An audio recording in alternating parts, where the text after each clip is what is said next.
If you've ever wondered what the purpose of these shadow Pokemon in Pokemon Go is, this is a video for you.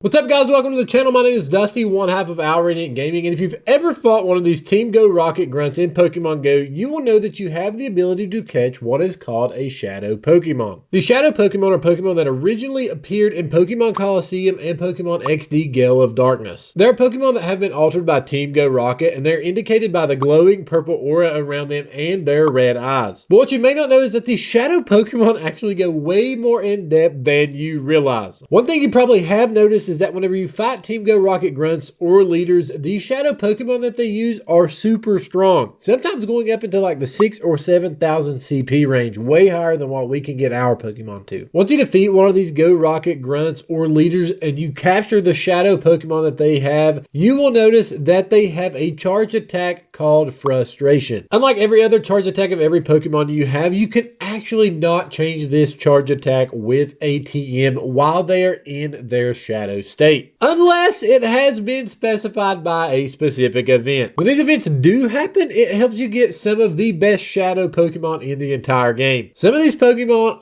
are pretty good in their shadow state, but it is worth noting that you actually cannot trade a shadow Pokemon at all until you purify it. And speaking of purifying a Pokemon, you've probably seen it once you catch these shadow Pokemon, and odds are you've probably already done it. To do this, you just click the Purify button on your shadow Pokemon, and it'll cost some Stardust and some candy, but then it'll result in a super sparkly white clean Pokemon. These purified Pokemon actually can be traded, although it does result in a special trade. But whenever you do purify your shadow Pokemon, it gives you +2 in every IV stat of that Pokemon. So if you had a 13-13-13 Pokemon, it would give you a 15-15-15 or perfect Pokemon. For example, I have an Articuno that I purified that is now a 100% Articuno. If you're sitting there thinking, Dusty, what the heck are you talking about? I actually have a video that I'll throw up right here that you guys can check out explaining what this appraisal system means and what all these random 13-13, 15-15-15 numbers I'm throwing at you actually means. If you do choose to purify your shadow Pokemon, it will learn the charge attack return instead of having frustration. What's cool about the purified version of these Pokemon is you can actually use a TM to change this charge attack. There's also a medal that you will receive after purifying so many shadow Pokemon. Odds are you've actually probably already seen it. Now, seeing that we have two options here, you may be sitting there thinking, Dusty, why in the heck would I not purify my shadow Pokemon? But there is actually a benefit to leaving these shadow Pokemon in their shadow state. Many trainers actually thrive on leaving their Pokemon in these shadow states. And the reason is that whenever they are in this shadow state, they get a bonus for their attack. Likewise, though, they do get a decrease in their defense. You can actually see the attack bonus demonstrated by the plus shadow bonus whenever you look at the attacks that your Pokemon does have. When these Pokemon are in their shadow state, you will get a boosted plus 20% of your attack, but like I said, you'll get a minus 20% on your defense. And obviously, whenever you catch these shadow Pokemon, they are at level 8, so they're really low CP. Unless they're weather boosted, then they're level 13, which really isn't that much better. But you can level these Pokemon up, especially if you find a Pokemon that has amazing stats. Like if you get a 14, 14, 15 Pokemon that is in their shadow state, you probably want to keep it in their shadow state just for that attack bonus. And obviously, whenever keeping these Pokemon in their shadow form, keep in mind of their base stats, as like a Shadow Mewtwo, which is the best shadow Pokemon in the game, is going to be a lot better than a Shadow Wurmple, especially if that Mewtwo has high stats in its shadow state. And like I said, you can actually level these Pokemon up with candy and Stardust, even if they are in their shadow state, but it does require 20% more of them though. Some of the best shadow Pokemon in the game are obviously Shadow Mewtwo, Shadow Swampert, Shadow Metagross, and then the Apex Shadow Ho-Oh and Apex Shadow Lugia that I mentioned before. With that 20% boost of how much it costs to level up these Pokemon in their shadow forms, it may be worth it to purify some of them. If you find a shadow Pokemon that has really good base stats, but the stats for attack, defense, and HP really aren't that impressive, and you know that you can raise each of those by +2, which is guaranteed, you can purify those Pokemon. And the benefit of that is it raises their CP, gives you the +2 for each category, as I said, and the amount of Stardust and candy that you have to use to level them up is cut by 10%. You obviously lose that plus 20% attack boost, but you also gain the fact that you don't lose the 20% in defense. So this is more of a well-rounded Pokemon. And for example, like my Articuno that I had that is now 100%, definitely was worth it in my opinion to purify. So obviously you can see how the argument of is a shadow Pokemon better than a purified Pokemon relative? For me, I feel like if you have a good base stat Pokemon that has a high attack stat, high defense stat, you probably want to keep it in the Shadow state just to get that plus 20% attack boost. But obviously you can see how it is worth it to purify them in some states as well. It all depends on the Pokemon base stats, the stats of that specific Pokemon, the CP, everything really plays together. And if you guys have played Pokemon Go for any length of time, you guys know that. And just to throw this out there, you can catch shiny Shadow Pokemon. Ashley actually caught a shiny Shadow Bagon, which is super, super awesome. And some people like leaving these Shadow Pokemon, even if they're not shiny, in their Shadow form just because they look so cool. For example, Shadow Lugia looks awesome. If you guys are interested in any of my other Pokemon Go videos, be sure to check them out on the left side of your screen. Thank you guys so much for watching this video. I hope that helped you out a ton. Everyone have an amazing day and God bless.